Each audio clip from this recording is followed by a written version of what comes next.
চাওক কালিও মই কৈছোঁ যে আমাৰ চৰকাৰী চিকিৎসালয়ত যদি একেবাৰে সঁচা কথা ক'বলৈ যে আচলতে আজিকালি কোন যায়, যিখিনি সৰ্বসাধাৰণ ৰাইজখিনি যায়, বাকীখিনি মানুহে পোনপটীয়া ততাতৈয়া সুবিধা বিচাৰি নাৰ্ছিং হোমলৈ গুচি যায়।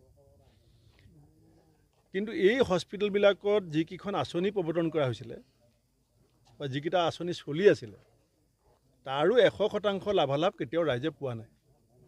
প্ৰেছক্ৰিপশ্যনত ডক্টৰে যিখিনি দৰৱ লিখি দিয়ে, আমি বহুত ইয়াত ভুক্তভোগী মানুহ আছে, চবেই জানে যে 30-40% ওপৰৰ দৰৱ গভৰ্ণমেণ্ট হস্পিটেলে কেতিয়াও ৰোগীজনক দিব নোৱাৰে, বাকী দৰৱ ফাৰ্মাচীৰ পৰা কিনিবলগীয়া হয়।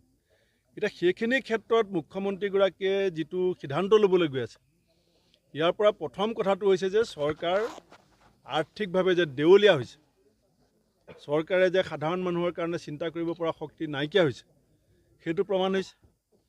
দ্বিতীয়তে কেন্দ্ৰীয় চৰকাৰৰ অসম চৰকাৰৰ যিটো দায়িত্ব, সেই দায়িত্বৰ পৰা তেওঁলোকে ৰেহাই ল'ব বিচাৰিছে আৰু আওপকীয়াকৈ নাৰ্ছিং হোমলৈ যাবৰ কাৰণে সৰ্বসাধাৰণ ৰাইজক বাধ্য কৰিছে। এতিয়া কেইদিনমানৰ আগতে এখন চিনেমা চলি আছে এতিয়া অসমত, এই বিদুৰ ভাই যিসকল আজি দুদিনৰ আগতে পৰিয়াল লৈ পেলাই চাইছিলোঁ, নাৰ্ছিং হোম আৰু চৰকাৰী হস্পিটেলৰ প্ৰকৃত যিটো অৱস্থা সেইটো বিদুৰ ভাই নাচালে কোনো ভালকৈ বুজিব নোৱাৰিব।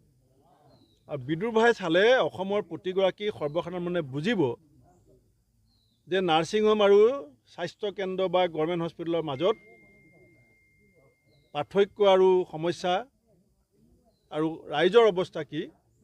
সেইকাৰণে আমাৰ ৰাহুল গান্ধী ডাঙৰীয়াই কৈছে যে আমি চক্ৰবিহুত সোমাই পৰিছোঁ।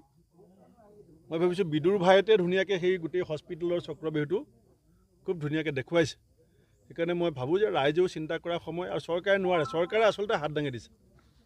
পোনপটীয়াকৈ ক'বলৈ গ'লে অসমৰ মুখ্যমন্ত্ৰী হিমন্ত বিশ্ব শৰ্মাই হাত দাঙি দিছে।